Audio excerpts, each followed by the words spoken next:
Ну, сложная игра. Сейчас в последнее время простых игр не бывает вообще.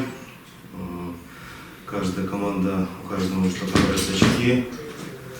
И каждый решает свои задачи. Сами, наверное, видите, насколько бескомпромиссный характер носит каждый поединок. И я думаю, что для болельщиков, конечно, это интересно, но очень много борьбы, очень много единоборств, и никто не хочет уступать. Поэтому, конечно же, мы ехали сегодня за победой. Считаю, что были ближе, моментов было больше. И учитывая то, что мы последние минуты провели в атаке, естественно, отсюда читается наше намерение завоевать 3 очка.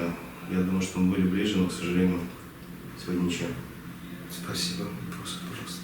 Сергей Владыка, пресс-бол.б, Владимир Владимирович, заменили Кадимяна, потому что среди недели предстоит играть с Минском. Ну, мы игру с Минском нам принесли на 17 число, поэтому до игры с Минском у нас достаточно времени для того, чтобы восстановиться.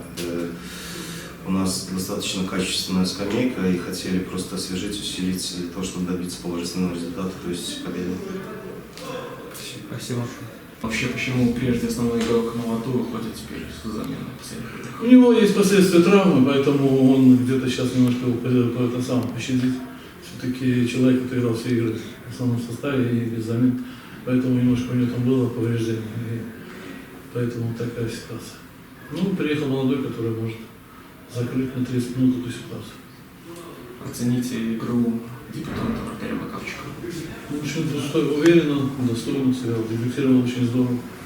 Поэтому дай Бог, он пускай растет и играет, занимает место в основном составе.